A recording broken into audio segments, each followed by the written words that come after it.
बहुत सारी इश्यूज आज की मीटिंग में, क्रॉफेड की मीटिंग में आए और 102 आरडब्ल्यूएस के रिप्रेजेंटेटिव इस पूरी बॉडी में हैं और हर एक आरडब्ल्यूए से इश्यूज़ आई हैं, काफ़ी सारी हमने नोट भी की हैं। काफ़ी सारे इश्यूज़ स्टेट ऑफिस से, म्यूनिसिपल कॉरपोरेशन से, ट्रैफिक पुलिस से संबंधित थे। कुछ चीज़ें तो जो नई सॉल्यूशंस हमने प्रॉब्लम्स की निकाली हैं वो मैंने इनको बताया है और कुछ चीज़ें जो मैंने नोट की हैं आने वाले समय में हम लोग इस पे काम करेंगे और कोशिश रहेगी कि पॉजिटिवली इनको डिस्पोज ऑफ करें, क्योंकि ये सारे आरडब्ल्यूएस की रिप्रेजेंटिंग बॉडी हैं। तो जो ग्रास रूट पे, ग्राउंड लेवल पे लोगों को समस्या आ रही है वो ये लोग हमारे सामने रखते हैं।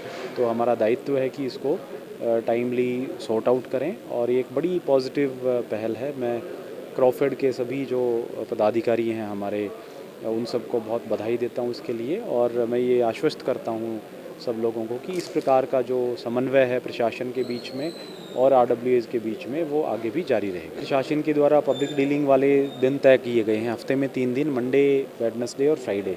फर्स्ट हाफ में मैं डीसी ऑफिस में ही होता हूँ पब्लिक डीलिंग के लिए, साथ ही मैं म्यूनिसिपल कमिश्नर भी और एसएसपी भी अपने अपने ऑफिस में ग्रीवेंसेस सुनते हैं। फ्राइडे को मैं और SSP joint public hearing DC office से करते हैं। तो मैंने सारे एसोसिएशंस को यही कहा है कि आगे भी इस प्रकार की कोई समस्या आती है, कभी भी वो इन 3 दिन में ऑफिस में आकर के बता सकते हैं और हमारी पूरी प्रक्रिया, पूरी कोशिश रहती है कि इनको सॉर्ट आउट कराएं। एक जो बहुत इंपॉर्टेंट डिमांड इनकी आई थी वो थी यूनिफाइड ग्रीवेंस पोर्टल बने कोई, क्योंकि अभी जब लोग शिकायत करते हैं तो कई बार उनको पता नहीं होता कि वो कहाँ शिकायत करें, ऐसा कोई ऑनलाइन मैकेनिज़्म नहीं है। तो वो भी हमारी प्रयास रहेगी कि आने वाले 1 महीने में हम लॉन्च कर दें। चीफ सेक्रेटरी साहब ने इस बारे में एक मीटिंग में डिस्कशन भी किया था और हमने टेकअप ये मैटर कर लिया है, इंस्ट्रक्शंस कंसर्न डिपार्टमेंट्स को दे दी गई हैं। हमारी कोशिश रहेगी कि इस पोर्टल को जब लॉन्च करें तो उसमें जो भी ग्रीवेंस करने वाला इंडिविजुअल है वो घर बैठे शिकायत दर्ज कर सकता है और आगे की कार्रवाई सारा बैक एंड पे डिपार्टमेंट करेगा। अभी तो कंसल्टेंट इस चीज़ की स्टडी कर रहा है कि कौन कौन सी इंडस्ट्रीज जो है वो यहाँ पे आएंगी और क्या इसका प्रारूप होगा। उसके बाद उस पूरी रिपोर्ट को हम गवर्नमेंट ऑफ इंडिया भेजेंगे, क्योंकि कमर्शियल और इंडस्ट्रियल प्रॉपर्टीज़ लीज होल्ड रहे हैं, ये डायरेक्शन भी गवर्नमेंट ऑफ इंडिया का है। अगर उनको ये लगता है कि इसमें इसको फ्री होल्ड करना आवश्यक है तो वो बदलाव भी वो उसी स्तर पे होगा। बट अभी हमारा प्रयास ये है कि जल्दी से जल्दी वो डीपीआर बना के हम गवर्नमेंट ऑफ इंडिया भेज दें। हमारा प्रयास ये है कि अब जो हमने स्लम्स हटाई हैं, ऐसा ना हो कि धीरे धीरे करके आने वाले 5, 10, 15 साल में फिर से कुछ स्लम्स डेवलप हों। इसके लिए हमने सेक्टर वाइज ऑफिसर्स की ड्यूटी लगाई है।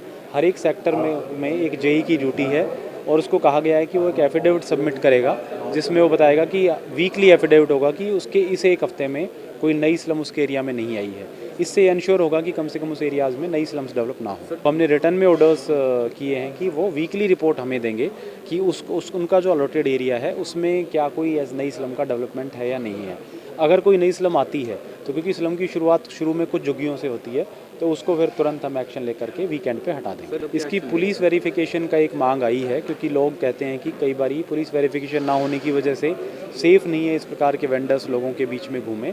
तो इसकी पुलिस अधिकारियों से मीटिंग करके जल्दी ही ये इंश्योर किया जाएगा कि ऐसे लोगों की प्रॉपर पुलिस वेरिफिकेशन ये। और विशेषकर पॉइंट आरडब्ल्यूएस का भी और सीनियर सिटीजन्स का आया है। ये उन्होंने कहा है कि जैसे ई संपर्क केंद्र हैं या बाकी गवर्नमेंट ऑफिसेज हैं, वहाँ पे उनकी इश्यूज़ को प्रायोरिटी पे सुना जाए। उसको लेकर के जल्दी ही हम सारे ई संपर्क केंद्र और ऐसे ऑफिसेज को डायरेक्शन जारी करेंगे। नए चीफ सेक्रेटरी की नियुक्ति को कैसे देखते हो? देखिए, ये एक रेगुलर एडमिनिस्ट्रेटिव प्रोसेस है और हमें बड़ा खुशी है कि जो पुराने चीफ सेक्रेटरी साहब थे वो भी बहुत अनुभवी थे और इनका भी ये सर भी बहुत अनुभवी हैं और इनके मार्गदर्शन का हमें फ़ायदा मिलेगा।